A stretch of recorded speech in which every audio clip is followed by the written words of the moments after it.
Hello and welcome to Mother Tongue, the podcast where modern motherhood meets real life. I'm Marianne, founder, podcast host, and mum of three, and I created this space for all the mums who are juggling it all. From toddlers and tantrums to businesses and burnout, we're talking about what it actually takes to build a life, a career, and a family all at once. Here, you'll hear honest, unfiltered conversations with founders, freelancers, experts, and everyday mums about work, wellness, identity, mental health, relationships, and everything we carry that no one talks about. Hit follow, join our community, We Are Mother Tongue, and tune in for real talk that supports the whole you, because modern motherhood is busy and no one should do it all alone. We are so incredibly excited to welcome Mona Joumaa to Mother Tongue. Mona, how are you? Happy Friday and all that jazz. Oh my God, yeah, finally. I feel like it has been the longest week in existence. Indeed, after the long summer. I know. I was saying to a friend, actually, coming back to Dubai after being away, we were away for 6 weeks.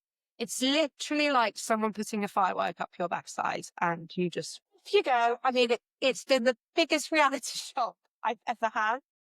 I really feel for people who are moving here for the first time and are kind of plucked into a new place, and then all of a sudden it's like, right, and now we run. And Dubai does run, and it's a blessing and a curse. I love it for this kind of like always on mentality, and it always feels like such an inspirational place to be where anything feels possible. But sometimes I'm like, God, I would just like a bit of an easier run in. Just slow down. To Q4. It's Q4. It's like, here we go again. The lead up to Christmas is always just wild. Anyway, we're talking about nutrition today for mums and toddlers. And we were actually talking a little bit about this off air before we started. I have so much to say on this point, but I want to start with mums to start off with. Postpartum nutrition, focusing on. I mean, we all know that when we get into that postpartum period, our nutrients are completely depleted. Our hormones are all over the place. Food is not our number one priority. We are not thinking straight. When we are low on energy and sleep, what we really need to be focusing on in terms of getting those key nutrients into our body. Yes, Marianne, we always thought that meals and making meals for the family is an expression and a gesture of love. But for like a sleepless mother, for like a tired mother, juggling between work, maybe another child who's also picky eater, this can bring a lot of. So that's why let's try to make it a little bit simple. Specifically, that yes, you want to replenish again all the nutrients, postpartum, and to help, getting all of these good key elements, in our diet, and in a simple, in a healthy way, not only for the mother but also for the entire family. Postpartum, what needs to be replenished? Number one is iron. Iron is such, a strong element specifically needed for the energy level. And usually for the iron, we have different sources of iron. We have the animal sources, which is simply the red meat, the fish, the chicken, and we have the plant-based, sources, which should be brought from beans, lentil, chickpea, pulses, and also green leafy vegetables. An important factor, we always need to squeeze a little bit of vitamin C, like lemon, or for example, add some tomatoes in our lentil soup to increase the absorption of the iron. So along with the iron, we need a lot of omega-3 rich food, because this is also a crucial element for the brain, for the memory. And postpartum depression also can happen. So omega-3 helps a lot with reducing the stress. Simply omega-3 is fish. Yeah, fish and seafood. Also, we can get the omegas from chia seeds and also walnuts. So it's so easy for us to keep storing those, ingredients in the pantry and the kitchen, and it's so easy just to grab it. Yes. So as long as they are visually, appeared, next to you, we can easily grab those food options. And also we need a lot of, B9 and folate, which is one type of the B complex. And this is also easily found in the green leafy vegetables. Even if you get it frozen, like a frozen spinach, you will still get a lot of benefits from the B complex. And finally, magnesium. Okay, that's why keep your dark chocolate. You keep your walnuts, because also magnesium is one of the superpower food that can help to keep you calm, to relax your muscle, and also to reduce, the stress, and to keep your moods in a better way. So these are the mainly, key elements to help with the energy and also with the mood. Yeah, and do you know what? When you mentioned there about frozen spinach, one thing that I do is chuck in a smoothie. So if I'm making a smoothie in the morning, just chuck the frozen spinach in, and then you don't even need to worry about what you're putting it in. And the other thing that I learned actually this time around postpartum is I will, beginning of the week, I'll air fry lentils, black beans, and chickpeas, drizzle in olive oil, and roast them in the air fryer for like 20 minutes till they all pop. So they're like crunchy, and then add it into everything and anything. Top it on top of a salad or mix it into a curry, anywhere. And then yet getting that kind of fiber in as well, which I don't really have my fiber. So, planning, this is what you planned, once you plan for your week, you can easily, manage, the rest of the week. And as you said, this is like a very smart way, very easy, and you like it. Yeah. Right? Yeah. And you just, include a lot of, fiber or a protein in your diet, just in a simple and easy way. Yeah. Yeah. And I mean, what role does this play in our general healing and moves during postpartum? Like, how important is it to make sure that we are trying to get a balanced diet? It's absolutely super important. Once you have, for example, like 3 meals per day, if you have a structured pattern, ultimately your glycemia and your blood sugar will be controlled. And also this can help to reduce the stress. You've mentioned about the fibers. So postpartum, we tend to have high risk to develop constipation. Yeah. So fibers helps a lot in reducing the constipation. We've mentioned earlier about the omega-3, about the role of the fish, about the magnesium. So all of these will help, to support all the damage that happens, during the labor and the delivery, and also to restore all, the nutrients depletion that we've got during, a pregnancy. One important aspect, specifically if the mother is breastfeeding. So it's about that she would need an additional caloric requirements. Lactating mother can need more by 300 or 500 calories. Wow. Okay. And you want to make sure that these calories needs to be nutrient dense. Yeah. I'm not talking about a bar of chocolate, which can cover, these calories, but I need to talk about calories that will provide a lot of nutrients. So that's why we need to focus on these aspects, and we want to make sure that, these nutrients, they're not necessarily. We can later on talk about what are the strategies, what are simple ways to keep up, with these higher requirements. Yes, of course. I also wanted to ask, in terms of like quick and easy meals, my thing is breakfast. I really struggle to eat breakfast, mostly because I'm not hungry. So my body's not telling me you need to eat. I've always been someone who's started eating later in the day, 10, 11, 12. But I know that for women especially, it's important to have a breakfast, depending on that. Regardless if you're breastfeeding or not, it's important to eat breakfast and start the day strong, especially if you're drinking caffeine, which, drinking 2 cups of coffee on an empty stomach, not ideal. It's sounding take note. But what are quick and easy meal ideas that are nutrient dense that we can whip together in a couple of minutes? Yes.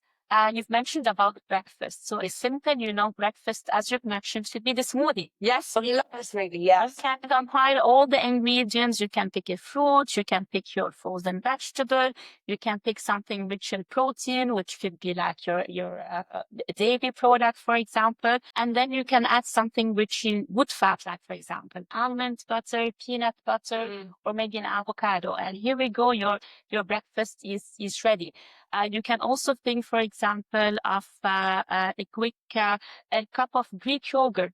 So Greek yogurt or even any normal yogurt also would contain a lot of calcium. Yes. And also a lot of probiotics, the beautiful, bacteria that are needed for your gut. And now there is a lot of, science behind how important is your gut, specifically this strong connection between the brain and the gut. So now we're considering that the gut is the second brain, and simply you can top it with like homemade granola, even some bran flakes. You can top it with fruits. Again, superpower seeds, chia, flax seeds, pumpkin seeds, and your fruits. So also this recipe will take few minutes. For lunch, for example, you can think of the Italian family, oven baked tray, filled with the protein, which either could be the chicken or the fish, Next to which we can put our roasted vegetables, and then we can put our potatoes. Okay. Yeah. Sometimes in the slow cooker we can combine. Yes.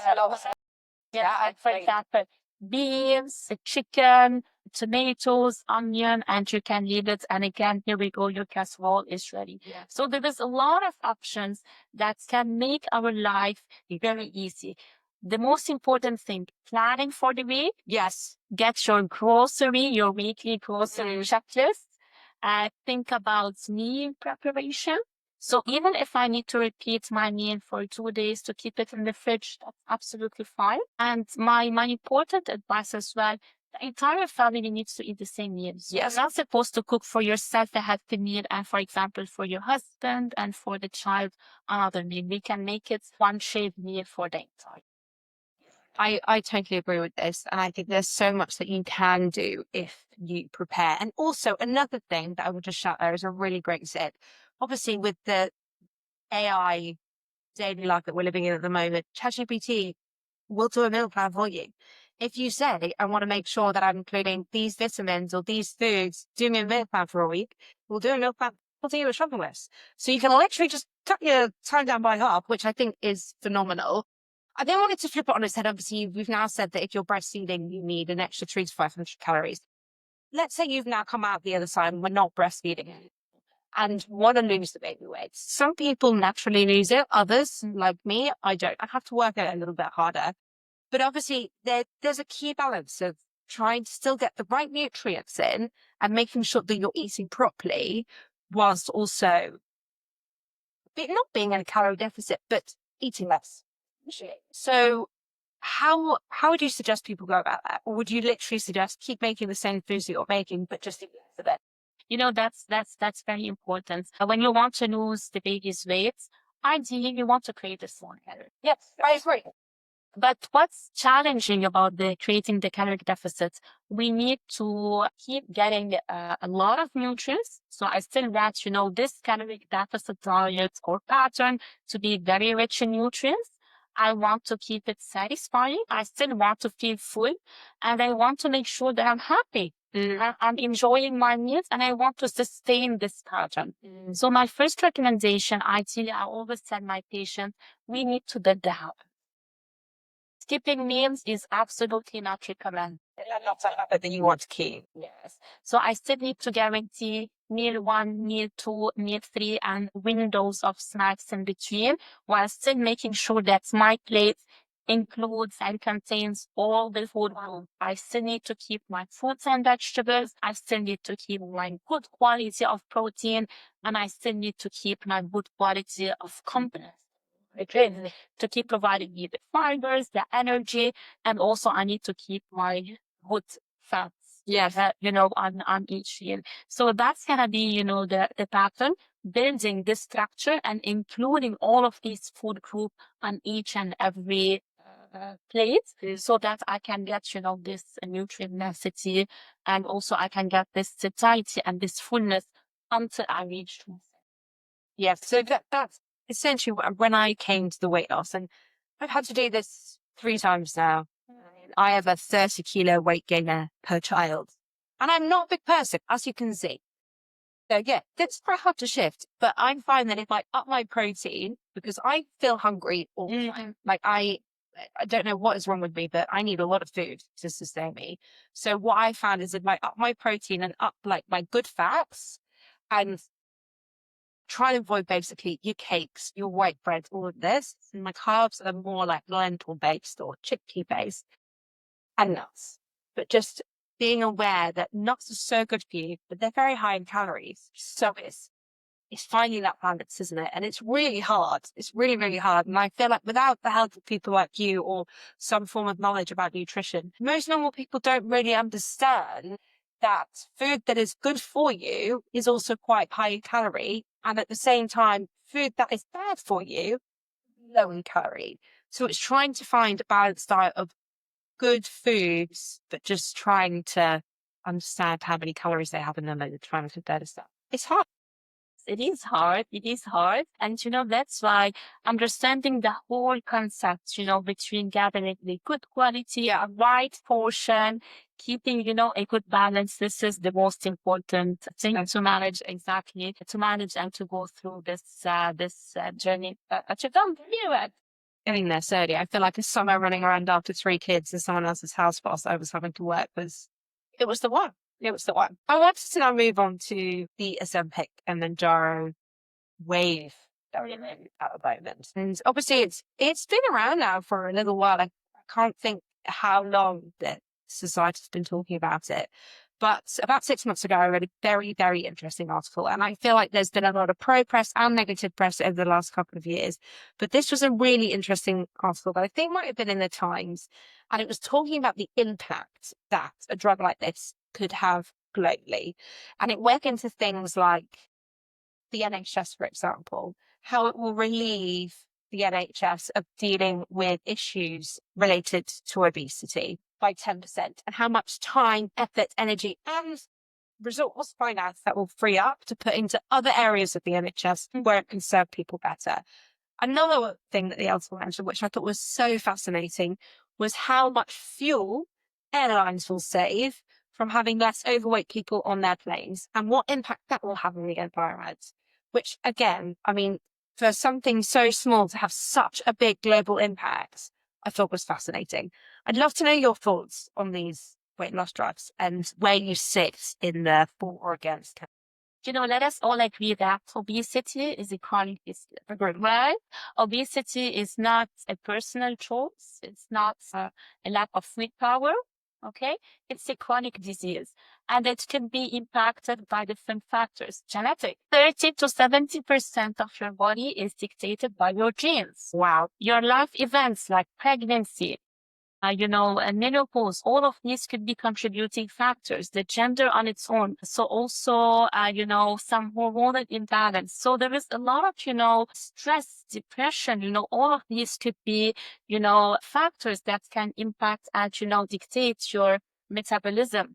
So, and at one stage, efforts are needed, to support, this person suffering from obesity. We need definitely to go through lifestyle changes. We need to go through exercise pattern. We need to improve our eating habits. But if all of these are not working well, here comes the role of the medication. So the medication, I would consider it as one of the pieces of the puzzle, right? To manage the obesity. And, these medications, they are FDA approved, definitely for specific categories of the population, but they're helping a lot. And as you've mentioned, when we reduce the body mass index, when we reduce this fat percentage, a visceral fat in the body, we're seeing a lot of benefits on the general health, on the well-being of the person, and not only, but also on the social economic status. So definitely there is a lot of, benefits, while taking those medications. I would always say, let us always take, the advice of the physician, and let us always make sure that this is well supervised and you've been followed by a dietitian, by a coach, by a physician, just to track your progress and to make sure that you're not deficient in any of the nutrients, that you're tracking your muscle mass, and that things are well stable.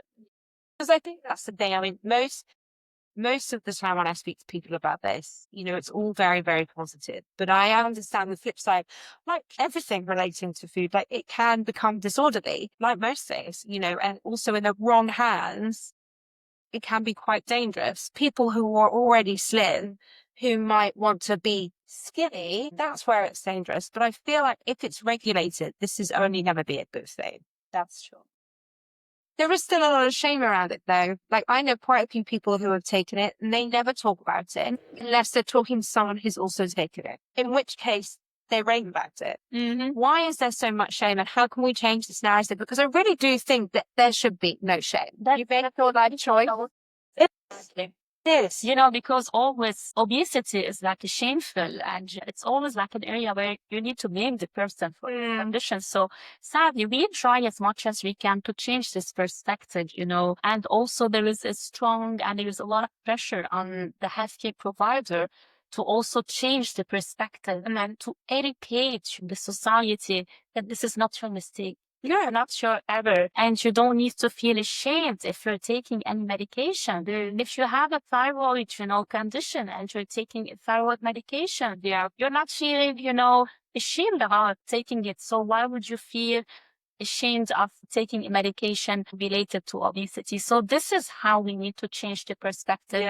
And education is very important, but I think with time things will become much more clear. Sure. And I mean, thinking back to all the major life-changing things that have happened during my lifetime or in the last 100 years, I think we will look back on this and it will be a big turning point in the healthcare industry. I think in every industry, it's going to be something that we remember for a long time.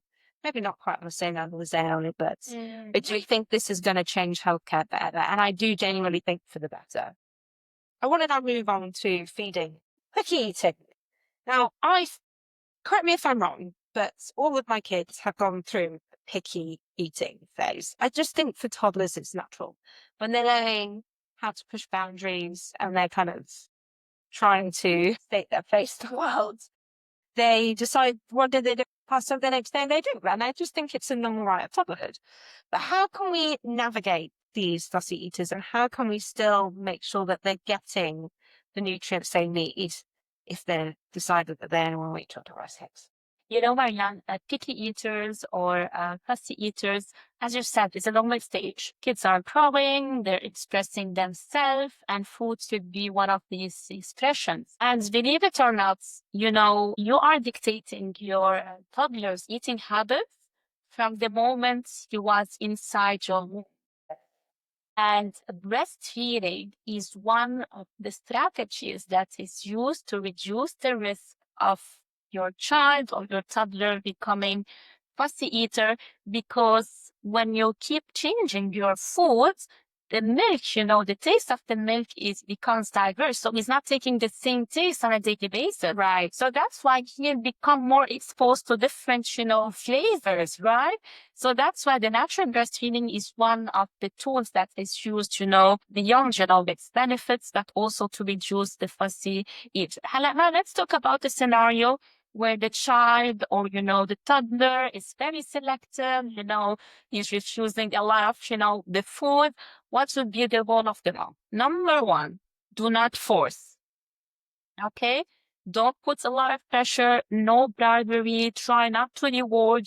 Eat that and I'll give you whatever you want. You can reward with other options, like you can reward with a book, with like an outing, going for a movie, but do never reward with food.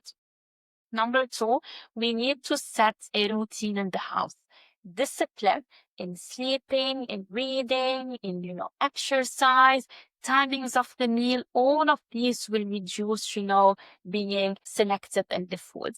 When I want to say that my child or my toddler is refusing a food, I need to make sure that I've kept repeating and exposing him to the food. Do you know how many times do we need to offer? I think it's something like 18. It's quite at least 15 times. Okay. So repeating the exposure to the food is something very important. And that's why, parents, they need to be patient, right? And, with all of this fast, paced, lifestyle, it's so hard, for the parents. But yes, indeed, it needs a lot of time. And we as parents, we need to set a role model. Okay, so we want to show my toddler that we do enjoy eating our fruits, our vegetables, because the fact that he sees us eating those types of food, ultimately this would help him to maybe get him a chance. Let me try this. Yeah. And one thing, we need to make the meals very fun. Okay, so this is not a punishment. Meal times should not be stressful. They need to be fun. And maybe today your toddler refused the broccoli because of its shape or because it was too mushy, but it wasn't because of the taste of the broccoli. So kids, they're so sensitive to the visuals, okay, to the taste and to the consistency. So maybe exactly I can change the consistency of my broccoli. So instead of being pureed, maybe I can offer it a fried, or I can offer it in a crunchy way, or maybe changing the shape. So instead of offering carrot sticks, maybe I can offer it as a round circle, and this can change, his reaction. So that's why let's keep changing the shape, or maybe the consistency, or maybe pair it with other food that he likes. So I always tell the parents, always keep offering the likes and the dislikes. Yes. That's something very important. Maybe you can create a shelf in the pantry or a shelf in the fridge. Call it your child's name and offer different options. His likes, even if it was chocolate or biscuits, and the food that he was resistant, this will make him much more maybe lenient toward trying this type of food. Always also try to keep your child surrounded with good eaters. And if you have a neighbor or a friend who likes food, so always try to keep them around, because you will try to copy and to mimic his own. Yeah, and one thing that we've actually started doing, my elder kids are 3 and 5 now, so they're a little bit older than a toddler. But when we go to the supermarket together, I let them pick vegetables from the grocery aisle, and they go get anything that they want. They don't normally know what everything is, but my daughter, for example, picked beetroots because they were purple, and we went home and we made pink risotto, which she loved. And so trying to get her involved in that way definitely does help. What I wanted to ask is, and we often have this still to this day, is that like my daughter especially, she's 3, she refuses food. She'll have a mouthful and she'll be like, I don't like it. And I stand by the point of, right, okay, that's fine. I'm not going to make you eat it, but this is your dinner. And if you don't want this, then you're not having anything else. 9 times out of 10, she'll leave it for 30 minutes. I let her go and play, and then she'll come back and she'll end up eating it all. But occasionally she doesn't. And I know parents are very afraid to let their children go to bed hungry because they're worried that they'll wake up in the middle of the night. I mean, we've never had this issue. And I mean, there are times she goes to bed, she hasn't had a dinner, she doesn't tell me about it, she just doesn't seem to care. Do you think we should be offering our children second, third choices, or let's say they're refused and they're just letting them eat breakfast instead? No, don't let your child go hungry, definitely. Okay. So always try to offer another option. But again, as you've mentioned, like you've noticed, your daughter goes and then she comes back and, she can finish. So this is just a behavior. Yeah. It's an act, right? So don't let it go. When we're offering a second choice, do we offer something that we know they want, or should we offer them something else that might have been what we ate yesterday, or might be something that we have planned tomorrow? Because my fear has always been, if I give in and then they reject the food that I offer them, and then they get something they want after, they're always going to reject option number 1. You don't try to offer like a food that is comfortable for you and for your daughter. Because again, as you said, you don't want to turn this into a battle. No. And sometimes the assumptions that parents have in mind, can also impact, the wisdom of your child. So if you've been already stressed and thinking, oh, my daughter should be refusing this, so this can, ultimately impact, her choice and refusal. So try to find something that you and your daughter are both comfortable with, so that you can make this meal much more, at ease and funnier, and also, make sure that And then speaking of superfoods, can you name a couple of superfoods that are quite good for our kids, and like how we can integrate them into our meals without it being kind of like the main focus? Okay, so let's start initially with berries. Berries is like one of the I think every child loves berries, so exactly. Kids, they like berries. They're, sweet. They have this sour taste. The color is nice. And you can offer, berries in different shapes. It could be in smoothie. It could be, as a popsicle. It could be sometimes frozen berries just to be consumed. It could be mixed, with yogurt. So berries are good, foods. They have a lot of antioxidants. They have a lot of, fiber. So this is number 1. Number 2, again, fish, because it's very high in omega-3. It's really good, for the brain, for the memory. And again, we can offer different types of fish, even the way of cooking. Sometimes it will be breaded. Sometimes it could be, mixed in their favorite pasta. So let's focus on the fish. We need also to think of yogurt. So yogurt is also one of my magical foods. It has a lot of calcium and also a lot of probiotics. Okay, which is also good for the gut. And let's also pick one green vegetable, either which could be broccoli or maybe spinach. Okay, and again, let's think of what the child likes. Does your child or does your daughter like, for example, crunchy ones? So maybe we can make it as crunchy, or maybe she likes it as mushy. So let's offer it. Even sometimes if I want to puree it and, for example, make it part of the sauces, this is absolutely fine. So green, vegetable also would be needed. And something very important, let's make sure. Yes, no. And actually, the pureeing thing here, this is actually one of my biggest hacks that I always tell my mum friends who have kids that are really fussy eaters. So my kids are obsessed with green pasta, really bizarre. We have it at Organic Foods and Cafe, and the sauce is delicious. And so now we make it at home, and I literally blend anything green that I've got in the fridge: broccoli, avocado, peas, spinach, put in a handful of nuts, olive oil, and then cheese. Add in cheddar or parmesan, so it tastes really cheesy, and then pour it over pasta, and they absolutely love it. And I feel like if your kids exclusively only eat pasta, you can hide a lot of good things in pasta. We now make like a macaroni and cheese, and I'll blend in cauliflower and get it all to the macaroni and cheese. So I'll make my cheese sauce and then blend these up so they're creamy and chuck them in. And again, they don't even notice. And a veggie sort, like a tomato sauce, is also a good one to just pack on your kind of like tomatoes, beetroots, courgettes, anything that's more kind of rooty, sweet potato, butternut squash, roast it all up and then blitz it, and then tomato sauce. And again, they're well friend. I know. And they're easy, which takes me on to my next question, because I know myself, I am very time poor, and I don't think any mum out there is not time poor. Like every mum that I speak to is time. So it's about thinking of quick and easy ways to make meals that are nutritious. So do you have any hacks and tips from? So, Marianne, indeed, everybody's, short in time. Yeah. Time is our, only challenge in life. Planning is something that is very.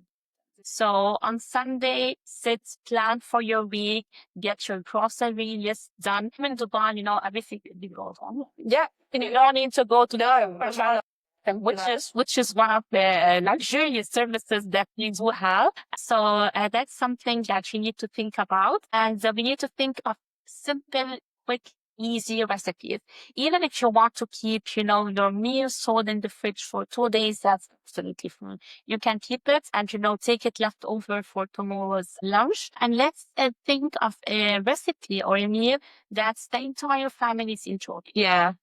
So that also it will make less hassle for you to prepare different types of recipes. Sometimes if you want also to get the support of frozen vegetables in the bag, Yes. don't think that they're less nutritious. Some of them, they're much more nutritious, because they've been picked at their higher maturity level and directly, frozen. So frozen vegetables are so good. Here in Dubai also we can get, some washed and cut leaves. So also we can use these because they will make our life easier for the salads, for example, for the fresh preparation. And as you've said, meal preparation is something very important. You can also store your meals, in the fridge, and to keep it, personalized, so that, to keep it in small batches so that you can take it directly. And sometimes you can cook the meal and you can freeze it so that you can use it later on, specifically soups, for example, lentil soup. You can cook it in batch, keep it in these bags, and then on a daily basis, for example, for your dinner, you can get it and, your soup is ready. So these are something that we can use it just to make our life easier. Yeah. Do you know, freezing is my biggest hack as a mom, especially for the kids. I find that I can make a big batch of tomato veggie sauce, for example, and then I'll freeze it in little cubes, like the big like ice cube trays you can buy on Amazon. Freeze it in that, and I pop a few out, and they're ready. I heat them up with some pasta and lunchbox. The other thing that I find really useful to do on a Sunday is I normally roast a big chicken. I take all the meat off the bones, and then I can use it multiple different times in salad, sandwiches, or whatever. And then I make stock from the bones. And if you cook your quinoa, couscous, orzo in the chicken stock, then it doesn't really matter if they're not getting any other protein, because there's so much goodness in that stock. And it's such an easy one. It's such an easy way. My kids are being fussy or I'm poor on time, I'm like, chicken stock, orzo, throw in some frozen peas. Done. everyone's happy. And it actually tastes so much. Yeah. Fine. Even you can freeze, Yeah.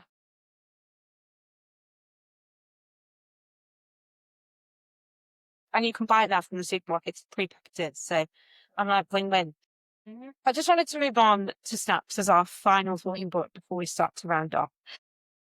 Toddlers especially, I feel like when lots of toddlers are grazers, they like to eat little and often. But what are your thoughts on snacks? Should we be constantly offering snacks or should we make meals that Snacks are needed for kids. They're always, windows to give them more nutrition. But you don't want the snacks to replace the main meals. Yeah. Okay. And you want also to keep the snacks kind of like distant, right? So the number of the snacks, it depends. Every child has a different appetite. Every child has a different taste, but at least 2 to 3 snacks per day. Okay. So when it comes to the snack, what are the options that I can provide for the snacks? Let's think again of good, healthy ingredients. Yogurt and berries, eggs and mini, for example, sandwiches, cheese and, fruits and peanut butter. Maybe a homemade, for example, muffin. Yes. Or, for example, a homemade date or banana cake, right? Even if I want to ask my child to top it with his favorite, for example, chocolate topping. So all these are good options that will provide my toddlers, my children, good energy level, good nutrition, and also that will make them happy. we have a real juice obsession at my house, and it's something that I really want to stop, but I struggle. They are like juice crazy. Okay, I'm not a huge fan of juice. Juices, they're packed with a lot of sugar. What you can do, so for example, now for your case, you can have some juices, in the. So what we're gonna be doing, let's work on small baby steps. For example, if your kids now they're consuming juices on a daily basis, let's aim to reduce it to 3 times per week. Okay. Later on, we can reduce the quantity. So instead of getting, for example, is it like a packed one? So if we don't have the packed ones at home, but anytime I take them to a supermarket, they know where they live. So they go straight there and then get them. We always try and get the organic ones, whether that makes a difference or not.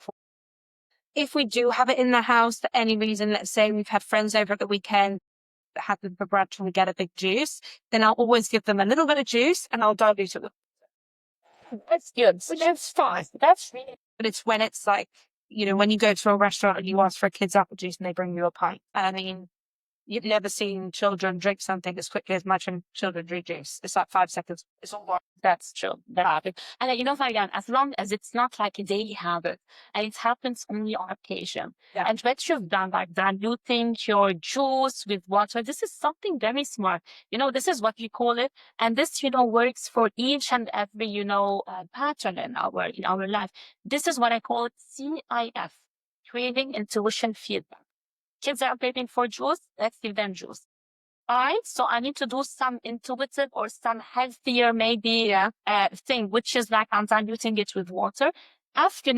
Just check the feedback because sometimes their body can provide some signals, but they didn't know. For example, how do you feel about their energy levels? Yeah. How do you feel about, for example, about their digestion? Sometimes it can provide, some skin reaction. So this also can work later on for adults. But the feedback is something very important for you to start making decisions for the adult.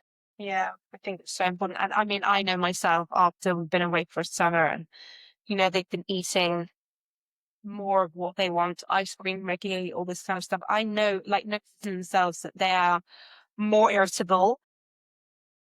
They fight with each other more. Their attention span is shorter. The intake of processed food and sugar does not have a good effect on my children. And I don't think it does on any children. But it's hard sometimes. But sometimes it's just easier to say, yeah. That's true. And instead of telling them no, juice is not allowed, maybe we can rephrase it. Exactly. For example, Oh, Matthew, you told me that you want, for example, to win in your soccer game, and juice is not the healthiest option. Maybe it can be juice, for example, your strength. Let's think about another alternative. So also, if you correlate the impact of the juice on something, or like, for example, a performance or like an activity they like, they can start understanding why maybe I don't need to take the juice. So also rephrasing or changing the way how I'm addressing my message can also have some impact on my face. Love that. And then if you were going to leave us with one tip today before we say goodbye, what would it be? Okay, so perfection in meals doesn't exist. We need to think of consistency, and specifically for mothers. Please keep yourself as your priority. Don't neglect your health. Yes. Because it's easy for us to look after the family, to look after the kids, to take care of the job. And it's so easy for us to neglect about our soul, about our body. And, fueling your body easier can make you a happier, stronger, and a calmer, mother that would have have a lot of, benefit, not only on you, but also. Thank you. And for anyone who wants to reach out and come and find you, where can they find you? So currently I'm working in Berkshire Hospital. Fabulous. We know that well. Thank you so much. You've been such a fabulous guest. It was so lovely catching up. Enjoy the rest of your day. It's a pleasure.